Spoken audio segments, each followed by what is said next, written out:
अस्सलाम वालेकुम class second term class 7 subject SST geography chapter number 2 denudation. आज के हम अपने लेक्चर नंबर 1 में जियोग्राफी का चैप्टर नंबर 2 डेन्यूडेशन इसकी रीडिंग और एक्सप्लेनेशन को देखेंगे। आप लोगों ने अपने फर्स्ट अंक में जियोग्राफी का चैप्टर नंबर 1 कंप्लीट कर लिया था। आज हम चैप्टर नंबर 2 की रीडिंग और लॉन्ग क्वेश्चन को देखें इस लेक्चर में रीड करेंगे। Chapter number 2 denudation page number 16। इसमें हम जो टॉपिक्स को देखेंगे इसके आपके पॉइंट्स मैं बताती हूँ। आज के लेक्चर में हम डेन्यूडेशन और इसके टाइप्स के मुतालिक देखेंगे।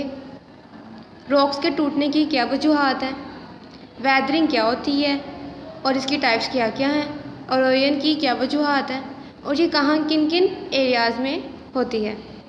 इसके अलावा हम देखेंगे मास फास्टिंग क्या होती है और ये कहाँ कहाँ मौजूद होती है। फर्स्ट पे हमारा टॉपिक है denudation and its types. Denudation सबसे पहले हम देखते हैं डेन्यूडेशन क्या होती है। डेन्यूडेशन एक ऐसा अमल है जिसमें ज़मीन की अपर साइड में यानी अपर सरफेस के टूटने की वजह से ज़मीन का अंडरग्राउंड एरिया नज़र आए या ज़ाहिर हो, डेन्यूडेशन कहलाता है। ये प्रोसेस अर्थ सरफेस को तोड़ते हैं और इससे हासिल शुदा मवाद को एक जगह से दूसरी जगह ट्रांसफ़र करते हैं। डेन्यूडेशन की 3 एग्जाम्पल है जैसे कि सामने नज़र आ रही हैं, weathering, erosion and mass fasting. सबसे पहले हम देखते हैं वेदरिंग क्या होती है। वेदरिंग रॉक्स का टूटकर छोटे छोटे पीसेस में कन्वर्ट हो जाना वेदरिंग कहलाता है। आगे से इसके भी टाइप्स हैं, फिज़िकल और मैकेनिकल वेदरिंग। फिज़िकल और मैकेनिकल वेदरिंग ज़्यादातर ड्राई और कूल एरियाज़ में होता है। खुश्क और गर्म इलाकों में टेम्परेचर की वजह से रॉक्स दिन के वक्त फैलती हैं और रात के वक्त सूख जाती हैं, क्योंकि इस वक्त टेम्परेचर बहुत ज़्यादा होता है या बहुत कम होता है, जिसकी वजह से रॉक टूटती है और फूटती हैं। पानी जब फ्रीज़ हो जाता है और टेम्परेचर की वजह से पिघलता है तो सख्त से सख्त रॉक्स टूट फूट का शिकार हो जाती हैं और रेज़ा रेज़ा हो जाती हैं। नेक्स्ट है हमारी टाइप वेदरिंग की टाइप है केमिकल वेदरिंग। केमिकल वेदरिंग क्या होती है? जैसे कि आप सबको पता है रॉक्स मिनरल से बनती हैं। जब मिनरल्स इंटरेक्ट करते हैं ऑक्सीजन, वाटर और कार्बन डाइऑक्साइड के साथ तो केमिकल चेंजिंग्स होते हैं। इसकी एक एग्जांपल ऐसे ले लेते हैं कि एक आयरन कील जो बहुत ज़्यादा अरसा बाहर रहे तो ऐसे जंग लग जाता है, जिसकी वजह से ये इतनी कमज़ोर हो जाएगी कि टूट जाएगी। इस अमल को ऑक्सीडेशन कहते हैं। नेक्स्ट है हमारी ऑर्गेनिक और बायोलॉजिकल वेदरिंग। दरख्तों की रूट्स जब रॉक्स के जॉइंट्स और क्रैक्स तक पहुंचती हैं तो वो इनको कमज़ोर कर देती हैं, जिसकी वजह से ये टूट फूट का शिकार हो जाती हैं। बहुत से जानवर रॉक्स में होल्स बनाते हैं, इसकी वजह से भी रॉक्स टूटती हैं।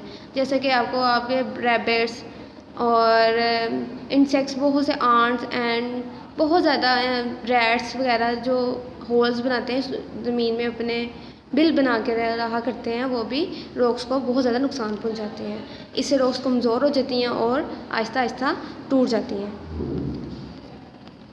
नेक्स्ट हमारी डेन्यूडेशन की टाइप है एरोजन। एरोजन क्या होता है? एरोजन ज़मीन के सरफेस के तराश को कहते हैं। ये process mostly river, glacier, wind और साहिली लहरों से होता है। ये सारे फैक्टर्स पार्ट्स ऑफ रॉक्स को एक जगह से दूसरी जगह ट्रांसफ़र करते हैं। ट्रांसफॉर्मेशन के दौरान बड़ी बड़ी रॉक्स छोटी छोटी रॉक से टकराती हैं तो छोटे छोटे पीसेस में कन्वर्ट हो जाती हैं। नेक्स्ट हमारी जो डेन्यूडेशन की टाइप है वो है मास फास्टिंग।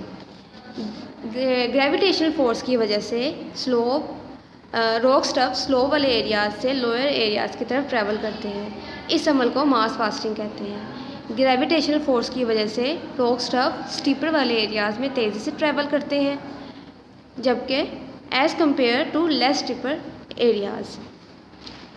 मास फास्टिंग यूजुअली रेनी एरियाज़ में मोस्टली पाई जाती है।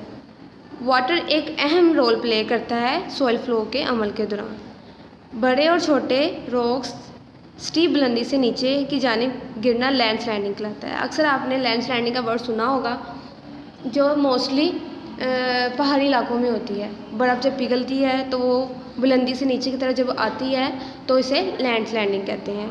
इसकी वजह से रास्ते बंद हो जाते हैं और बहुत सारी बिल्डिंग्स को नुकसान पहुंचता है। अब हम देखेंगे इन्हीं में अपने लॉन्ग क्वेश्चन। जो हमने जितनी आज स्टडी की है इसमें ही आपका long question number 1, long question number 2 और लॉन्ग क्वेश्चन नंबर 3 कवर होता है। अब हम देखते हैं अपना लॉन्ग क्वेश्चन नंबर 1। जी स्टूडेंट, अब हम देखेंगे अपने long question number 1। Long question number 1 है आपका right a note on the types of denudation. इसके लिए आप आएँ पेज नंबर 16। पेज नंबर 16 पे सबसे पहले आपने फर्स्ट पे हेडिंग देनी है, जैसे मैंने ऊपर लिखा भी हुआ है heading denudation and its type.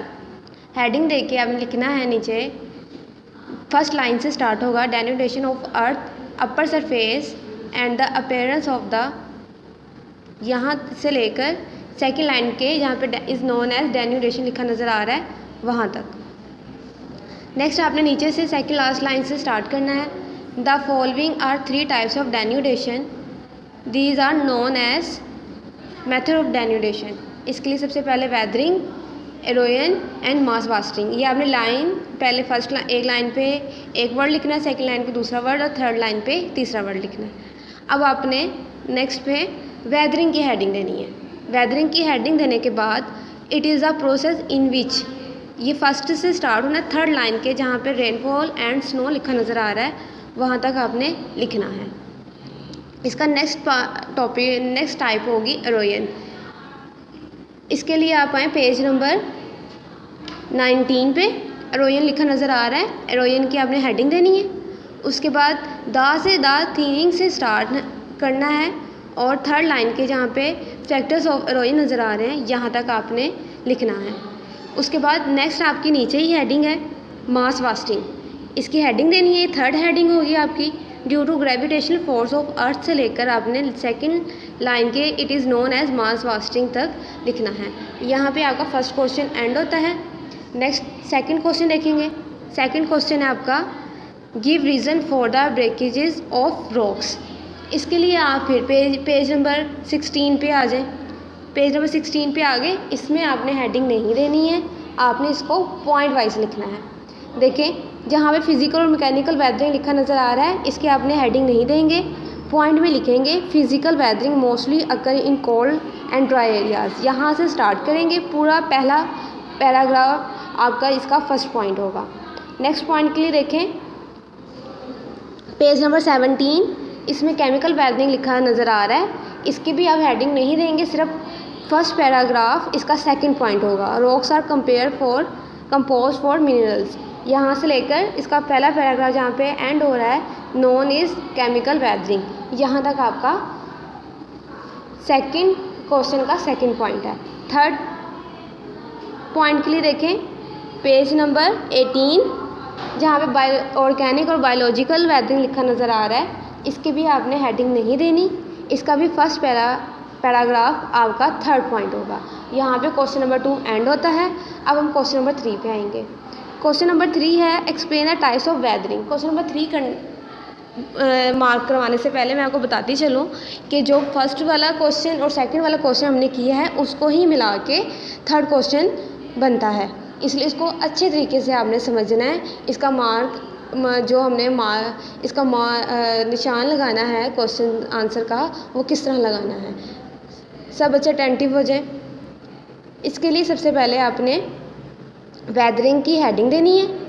उसके बाद जो हमने फर्स्ट वाले उसमें क्वेश्चन में लगाया था वेदरिंग का, it is a process in which rocks are broken, यहाँ से लेकर थर्ड लाइन के रेनफॉल एंड स्नो तक करना है आपने।